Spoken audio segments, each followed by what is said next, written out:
കുറെ കാലം മുൻപ് എൻ്റെ പേരുള്ള ഏറ്റവും വലിയ അലിഗേഷൻ ആയിരുന്നു ഞാൻ ഭർത്താവിനെ വീഡിയോയിൽ കാണിക്കുന്നില്ല എന്നുള്ളത്. എനിക്കെന്തോ കള്ളത്തരമുണ്ട്, അല്ലെ എന്തോ കുഴപ്പമുണ്ട്, അതുകൊണ്ടാണ് ഞാൻ ഭർത്താവിനെ കാണിക്കാത്തത് എന്നായിരുന്നു പ്രശ്നം. ആ ബന്ധം അവസാനിച്ചു. ഇപ്പോൾ വീഡിയോയിൽ എൻ്റെ ഭർത്താവിനെ കാണിക്കുമ്പോൾ അയ്യേ ഇതെന്താ ഒരുത്തനെ കാണിക്കാൻ വേണ്ടി കാത്തിരിക്കുകയായിരുന്നു എന്ന്.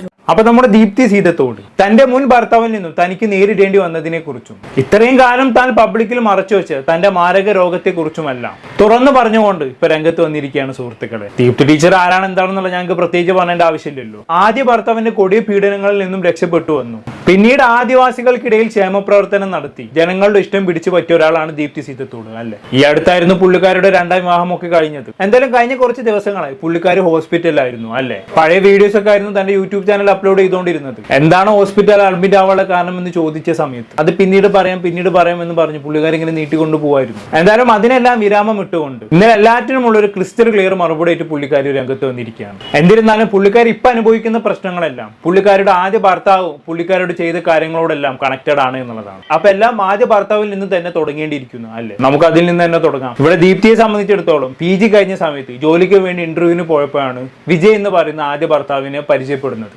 എന്തായാലും ഇന്റർവ്യൂവിൽ വെച്ചുള്ള പരിചയത്തിനൊടുവിൽ ഈ പറഞ്ഞ ദീപ്തിയും വിജയും തമ്മിൽ റിലേഷൻഷിപ്പിലാകുന്നു. അത് കല്യാണത്തിൽ ചെന്ന് കലാശിക്കുന്നു. അങ്ങനെ കല്യാണമൊക്കെ കഴിഞ്ഞ് കുറച്ച് ദിവസങ്ങൾ അങ്ങ് കഴിഞ്ഞപ്പോൾ ഈ വിജയിന്റെ തനി നിറം പുറത്തു വരാൻ തുടങ്ങി. ആള് ഫുള്ള് റെസ്ട്രിക്ഷൻസ് ആയിരുന്നു. അത് ചെയ്യാൻ പാടില്ല, ഇത് ചെയ്യാൻ പാടില്ല, അങ്ങോട്ട് പോകാൻ പാടില്ല, ഇങ്ങോട്ട് വരാൻ പാടില്ല, അങ്ങനെ പറഞ്ഞ് ഫുള്ള് റെസ്ട്രിക്ഷൻസ് ആയിരുന്നു. അങ്ങനെ ഇരിക്കുകയാണ് പെട്ടെന്നൊരു ദിവസം അത് സംഭവിക്കുന്നത്. എന്ത് ദീപ്തി ടീച്ചർ എന്നെ പറഞ്ഞ കേട്ടു.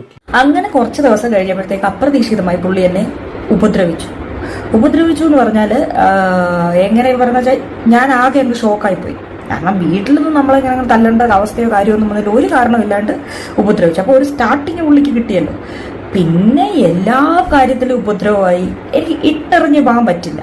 ഓക്കെ, അപ്പൊ ചുരുക്കി പറഞ്ഞാൽ പുള്ളിക്കാരൻ നാർസിസ്റ്റ് പേഴ്സൺ ആണെന്ന് തന്നെ പറയേണ്ടി വരും. ഇവിടെ ദീപ്തി ടീച്ചർ ഇതൊക്കെ പറയുമ്പോൾ നിങ്ങളുടെ ഉള്ളിൽ ഒരു ചോദ്യം ഉണ്ടാക്കും അല്ലെ, ഇങ്ങനെയെങ്കിലും ഇതെല്ലാം ഇട്ടെറിഞ്ഞ് പോയിക്കൂടായിരുന്നു എന്ന്. അവിടെയാണ് നാർസിസ്റ്റുകളുടെ ട്രിക്ക് നിങ്ങൾ മനസ്സിലാക്കേണ്ടത്. ഈ നാർസിസ്റ്റുകൾ ഈ ഭാര്യമാരെയും ഒക്കെ നല്ലോണം ഉപദ്രവിക്കും. പക്ഷെ അതിനെല്ലാം ഒടുവിൽ ഭാര്യമാർ ഇട്ടെറിഞ്ഞ് പോകുന്നു എന്ന് കണ്ടു കഴിഞ്ഞാണെങ്കിൽ ഇവർ ഭയങ്കരമായിട്ട് സ്നേഹം അഭിനയിക്കും. അഭിനയം എന്ന് പറയുമ്പോൾ എക്സ്ട്രീം സ്നേഹമായിരിക്കും. ആ സ്നേഹത്തിൽ വീണ് പോകാത്തവർ വളരെ ചുരുക്കമായിരിക്കും. അങ്ങനെ അവർ അഭിനയിച്ച് ഇവർ തിരികെ കൊണ്ടുവരും. എന്നിട്ട് തിരിച്ചു വന്നെന്ന് കണ്ടു കഴിഞ്ഞാണെങ്കിൽ വീണ്ടും ഉപദ്രവം തുടരും. അങ്ങനെ വീണ്ടും ഇട്ടെറിഞ്ഞ് പോകുന്നത് കണ്ടു കഴിഞ്ഞാണെങ്കിൽ ഇവർ വീണ്ടും സ്നേഹം അഭിനയിക്കും. ഈ സൈക്കിൾ ഇങ്ങനെ തുടർന്നുകൊണ്ടേയിരിക്കും. ഇതിനിടയിൽ പെട്ട് കഴിഞ്ഞാണെങ്കിൽ പിന്നെ തിരിച്ചു വരാൻ ബുദ്ധിമുട്ടാണ്. ദീപ്തിയെ സംബന്ധിച്ചിടത്തോളം ഈ സൈക്കിൾ പെട്ട് കറങ്ങുന്ന ഒരു അവസ്ഥയായിരുന്നു. ഇയാൾ ഉപദ്രവിക്കും, ദീപ്തി എല്ലാം നിർത്താൻ ഒരുങ്ങും, ഇയാൾ വീണ്ടും സ്നേഹം അഭിനയിച്ച് തിരിച്ചു വിളിക്കും. ഇതിങ്ങനെ തുടർന്നുകൊണ്ടിരുന്നു എന്നുള്ളതാണ്. എന്തായാലും ഇങ്ങനെ ഈ സൈക്കിൾ തുടർന്നുകൊണ്ടിരിക്കുകയാണ്. മറ്റൊരു ദിവസം വേറൊരു കാര്യം കൂടി സംഭവിക്കുന്നത്. ദീപ്തി ടീച്ചർ എന്നെ പറഞ്ഞ് നമുക്കൊന്ന് കണ്ടുനോക്കാം. അങ്ങനെ ഇരിക്കെ ഒരു ദിവസം എന്ത് പറ്റിയെന്ന് പറഞ്ഞാല് ഞാൻ എന്തോ ഫുഡിന്റെ ഇറിറ്റേഷൻ വന്നിട്ട് ഞാൻ ഛർദ്ദിച്ചിട്ട് നേരെ തറയിലങ്ങ് തല കറങ്ങി വീഴുമ്പോൾ ഞാനും അയാൾ മാത്രമേ ഉള്ളൂ. ഇയാൾ എന്ത് ചെയ്ത് തല കറങ്ങി വീഴുക എന്നെ ഒരുപാട് അങ്ങ് തൊഴിച്ചു. കാലുവെച്ച് തൊഴിച്ച് ചവിട്ടി എനിക്ക് കട്ട് ചെയ്ത് എടുക്കാൻ പറ്റുന്നുള്ളൂ. അപ്പോൾ അങ്ങനെ തല കറങ്ങി വീണു, ഛർദ്ദിച്ചു. എന്നെ നല്ലപോലെ ഒരു ദിവസം ചവിട്ടി അങ്ങ് ശരിയാക്കി. ചവിട്ടി കിട്ടിക്കങ്ങ് ചേർത്ത് വയറ്റിലും മേത്തും ഒക്കെ കുറേ അങ്ങ് ചവിട്ടി. എന്നിട്ട് അപ്പം എനിക്ക് മേല് മൊത്തം ചതവും വേദനയൊക്കെ ആയി. അപ്പം എന്ത് ചെയ്തു എന്ന് വെച്ചാൽ ഞാൻ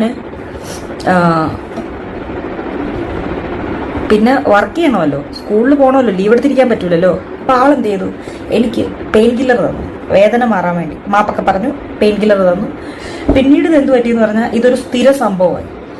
ഉപദ്രവിക്കും, മാപ്പ് പറയും, പെയിൻ കില്ലർ തരും, ഞാനിത് കഴിക്കും. പിന്നീട് എന്ത് പറ്റിയെന്ന് പറഞ്ഞാൽ ഇതൊരു അഡിക്ഷൻ ആണോ എന്താണെന്ന് എനിക്ക് അറിഞ്ഞൂടാ. എനിക്ക് അതായത് എന്നും ശരീരവേദന, എന്നും ഈ പെയിൻ കില്ലർ തന്നെ, ഇത് തന്നെ സംഭവം. അങ്ങനെ ഇത് ഒരു 1-2 ദിവസമല്ല, വർഷങ്ങളോളമായിട്ട് ഇതിങ്ങനെ തുടരുകയാണ്. പിന്നെ നമുക്ക് ഒരു പെയിൻ കില്ലർ കഴിച്ചാൽ പറ്റാണ്ടായി, 2 എണ്ണമായാൽ പറ്റാണ്ടായി. അത് വല്ലാത്തൊരുതരം സ്വഭാവം. വല്ലാത്തൊരവസ്ഥ അല്ലേ. ഭർത്താവിൽ നിന്ന് നിരന്തരമായി പീഡനങ്ങൾ ഏറ്റുവാങ്ങേണ്ടി വരിക, അതിന്റെ വേദന മാറാൻ വേണ്ടി നിരന്തരമായി പെയിൻ കില്ലേഴ്സിനെ ആശ്രയിക്കേണ്ടി വരിക എന്ന് പറഞ്ഞാൽ അത് ജീവിതത്തിൽ കടന്നു പോകുന്ന ഒരു എക്സ്ട്രീം അവസ്ഥയാണ്. പിന്നെ ഇവിടെ വിജയെ സംബന്ധിച്ചിടത്തോളം ആളൊരു മദ്യപാനിയാണ്, സ്വാഭാവികം. ഇങ്ങനെയുള്ള ആളുകൾക്ക് ഭാര്യമാരുടെ ഈ രീതിയിലൊക്കെ പെരുമാറാൻ പറ്റത്തുള്ളൂ. അതാണ് പറയുന്നത്, ജീവന് കൊതി ഉണ്ടെങ്കിൽ നിങ്ങളൊരു മദ്യപാനിയെ കെട്ടരുത്. കെട്ടിക്കഴിഞ്ഞാണെങ്കിൽ പിന്നെ ആ ജീവിതത്തിലേക്ക് തിരിഞ്ഞു നോക്കാത്താണ് നല്ലത്. ഇതൊക്കെ തന്നെയായിരിക്കും അവസ്ഥ. മദ്യപാനികളെ കല്യാണം കഴിച്ച ഒരുവിധ പെൺകുട്ടികളുടെ അവസ്ഥ ഇങ്ങനെ തന്നെയാണ്. അതിൽ ദീപ്തിയുടെ കാര്യത്തിൽ പ്രത്യേകിച്ച് പുതുമയുള്ളതായിട്ടൊന്നും കുഴപ്പമില്ല. എന്തായാലും ജീവിതം ഈ രീതിയിലൊക്കെ ഇയാളെ കൂടെ സഹിച്ചു പോകുന്നതിനിടക്കാണ് വീണ്ടും ഞെട്ടിക്കുന്നൊരു സംഭവം നടക്കുന്നത്. അതിനെക്കുറിച്ച് ദീപ്തി ടീച്ചർ പറയുന്നത് കേട്ടോ. പക്ഷെ ഒരു ദിവസം അപ്രതീക്ഷിതമായിട്ട് ആളുടെ ഫോണ് എനിക്ക് എന്തോ പുള്ളി ഫോണിൽ ഓരോ ഫോട്ടോസൊക്കെ ഇങ്ങനെ കണ്ട് മെയിലിൽ നിന്നൊക്കെ ഓരോന്ന് കണ്ടിട്ട് ഫോൺ അവിടെ വെച്ചു. ആളുടെ ഫോണിന് എൻ്റെ കയ്യിൽ, എനിക്ക് ലോക്കറിയാം, ഞാൻ നോക്കുമ്പോൾ ആള് ഒരു സ്ത്രീ 2 കുട്ടികൾ, അതായത് ഒരു ഫാമിലി ഫോട്ടോ ഞാൻ കണ്ട് ശരിക്കും ഞാൻ ഷോക്കായിപ്പോയി. കാരണം അത്യാവശ്യം വലിയ കുട്ടികളാണ്, നല്ലൊരു ഫാമിലി ഫോട്ടോ തന്നെയാണ് പുള്ളിക്ക്. അപ്പം നമ്മൾ ഡി സെന്ററിൽ നിന്നൊക്കെ വന്ന സമയമാണ്, 2ാമത്തെ ട്രിപ്പ് വന്ന സമയമാണ്, ആ സമയമാണെന്നാണ് എനിക്ക് തോന്നുന്നത്. അപ്പോൾ ഞാൻ എന്നിട്ട് പുള്ളിക്ക് ബോധം വന്ന് ഡി സെന്ററിൽ നിന്ന് വന്നു പറഞ്ഞിട്ട് പുള്ളി നോർമലായിട്ടില്ല കേട്ടോ, പുള്ളി വീണ്ടും ഇത് തന്നെ പരിപാടി നോക്കിയപ്പോഴത്തേക്ക് അത് പുള്ളി എന്താ ചെയ്യുന്നതെന്ന് എനിക്ക് അറിഞ്ഞൂടാ. ആൾക്ക് മണമൊന്നും വരത്തില്ല, കള്ളിന്റെ മണമാട്ടെ, ഇങ്ങനത്തെ സംഭവമൊന്നുമില്ല. പക്ഷെ ആള് നോർമലല്ല. ഞാനിത് കണ്ട കാര്യം ഞാൻ പറഞ്ഞു. അപ്പോൾ എൻ്റെ അടുത്ത് ഇരുന്നിട്ട് കുറേ കാര്യങ്ങളൊക്കെ പറഞ്ഞു. അപ്പോഴാണ് ഞാൻ അറിയുന്നത് പുള്ളി കുറേ വർഷങ്ങൾക്ക് മുന്നേ കല്യാണം കഴിച്ചതായിരുന്നെന്നും ഞാനും പുള്ളിയും പരിചയപ്പെടുന്ന സമയത്തിന് കുറച്ച് നാൾ മുന്നേ ഉള്ള ഫോട്ടോയാണ്. അതായത് 2 ആമക്കള്, അത് ഭാര്യ. അതായത് പുള്ളി ഓൾറെഡി മാരീഡ് ആയിരുന്നു, ഇവർക്ക് 3 കുട്ടികളുണ്ടായിരുന്നു. ആദ്യം ഒരു പെൺകുട്ടിയായിരുന്നു, അതിന് എന്തോ മെന്റലി കുറച്ച് പ്രശ്നങ്ങളുള്ള, മെന്റലി റിട്ടാർഡഡ് ആയിരുന്നു, അതിന് എന്തോ അസുഖം ഉണ്ടായിരുന്ന കുഞ്ഞാണ്. അവർ മധ്യപ്രദേശിലെ മറ്റായിരുന്നു ആ സമയത്ത്. അവിടെ വെച്ച് മരിച്ചു, അവിടെ വെച്ച് തന്നെയാണ് ആ കുഞ്ഞിനെ അടക്കിയത്. അത് കഴിഞ്ഞുള്ള 2 ആൺകുട്ടികളാണിത്. ഇവര് ലീഗലി ഡിവോഴ്സ് ആണെന്ന് പറയും. ഇത് അറിയുമ്പോഴുള്ള ടീച്ചറുടെ അവസ്ഥയെ കുറിച്ചാണ് ഞാൻ ആലോചിച്ച് നോക്കുന്നത്. നമ്മൾ സിനിമകളിലൊക്കെ ഇത്തരം സംഭവം കണ്ടിട്ടുണ്ട് എന്നല്ലാതെ റിയൽ ലൈഫിലൊക്കെ ഇത്തരം സംഭവം വളരെ റയർ ആയിട്ട് മാത്രമേ കേട്ടിട്ടുള്ളൂ അല്ലേ. താൻ കല്യാണം കഴിച്ച തന്റെ ഭർത്താവിന് കുറച്ച് വർഷങ്ങൾക്ക് ശേഷം മറ്റൊരു ഭാര്യയും ഉണ്ടെന്ന് അറിയുക, ഇതൊക്കെ എങ്ങനെ ഒരു പെണ്ണിന് താങ്ങാനാവുമോ എന്തോ. പിന്നെ ഇവിടെ വിജയിന്റെ ആദ്യ ഭാര്യ എന്ന് പറയുന്നത് മധ്യപ്രദേശിലാണെന്നാണല്ലോ പറയുന്നത്. ഒരുപക്ഷെ പുള്ളിക്കാരൻ അവിടെ ജോലി ആവശ്യത്തിന് മറ്റോ പോയ സമയത്ത് പരിചയപ്പെട്ടതാകാം, എന്നിട്ട് രഹസ്യമായി തന്നെ വിവാഹം കഴിച്ചതാകാം. അത് കുറെ കാലം മറ്റുള്ളവരുമായി മറച്ചു വെച്ചതുമാകാം അല്ലെ. ഇല്ല എങ്കിൽ നാട്ടുകാരെങ്കിലും അറിയേണ്ടതല്ലേ. എന്തൊക്കെ തരം ആൾക്കാരാണ് അല്ലെ. എന്തായാലും ഇതെല്ലാം അറിഞ്ഞതിന് ശേഷം ദീപ്തിയുടെ ഏറ്റവും വലിയ സങ്കടം എന്ന് പറയുന്നത് ഈ പറയുന്ന വിജയിന്റെ അമ്മ ദീപ്തിയോട് ഇതെല്ലാം മറച്ചു വെച്ചു എന്നുള്ളതാണ്. വിജയന്റെ അമ്മക്ക് ഇതെല്ലാം അറിയാമായിരുന്നു, ആദ്യ ഭാര്യയുള്ള കാര്യം.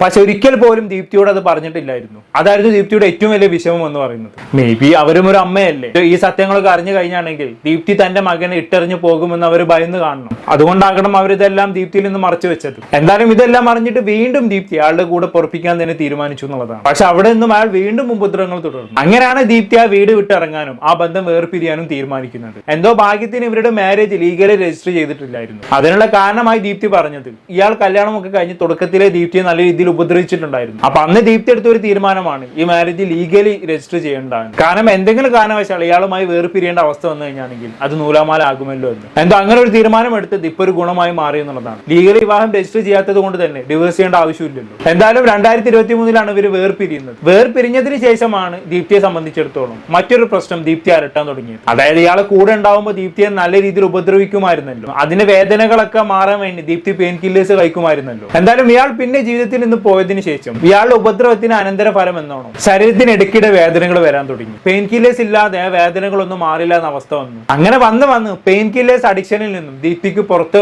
വരാൻ പറ്റാത്ത ഒരു അവസ്ഥയിലേക്ക് കാര്യങ്ങൾ എത്തി. അത് മാറാൻ വേണ്ടി അവർ പല ഹോസ്പിറ്റലുകളിലും കാണിച്ചു, പക്ഷെ കാര്യമൊന്നും ഉണ്ടായില്ല. അങ്ങനെയാണ് ഈ അടുത്തവർ മറ്റൊരു ഹോസ്പിറ്റലിൽ അഡ്മിറ്റ് ആകുന്നതും കുറച്ചു കാലം അവിടെ ട്രീറ്റ്മെന്റ് എടുക്കുന്നതും. അതിനെക്കുറിച്ച് ദീപ്തി ടീച്ചർ പറഞ്ഞു കേട്ടോക്കാം.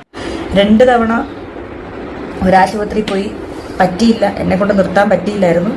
ഇപ്പോൾ ഈ ഒരു കഴിഞ്ഞ കുറേ ദിവസം ഒരാശുപത്രിയിൽ സത്യം പറഞ്ഞ ജയിലിൽ കിടക്കുന്ന പോലെ, അല്ലെങ്കിൽ ഇത് നിർത്താൻ വേണ്ടിയിട്ട് ഇവിടെ തന്നെ സിസ്റ്റർമാരുടെ ഒരു ആശുപത്രിയിൽ പോയി, സത്യം പറഞ്ഞ ഒരു ജയില് പോലെയുള്ളവരുടെ അടച്ചിട്ടു എന്ന് തന്നെ പറയാം. അങ്ങനെയുള്ളവരിടത്ത് നിന്ന് അവിടെ നിന്നാണ് ഇപ്പോൾ എൻ്റെ ഈ ഒരു പെയിൻ കില്ലർ കഴിക്കുക എന്നുള്ള ആ ഒരു, അതായത് ശരീരത്തെ വേദന മാറി, വേദന എൻ്റെ ശരീരത്തില്ല എന്നുള്ളത് എൻ്റെ തലച്ചോറിനെ പറഞ്ഞ് മനസ്സിലാക്കുകയാണോ അതോ എൻ്റെ ശരീരത്തിൽ നിന്ന് വേദന എടുത്ത് മാറ്റിയിട്ടാണോ എന്ന് എനിക്കറിയത്തില്ല. എനിക്കിപ്പോൾ ഒരു കുഴപ്പമില്ല.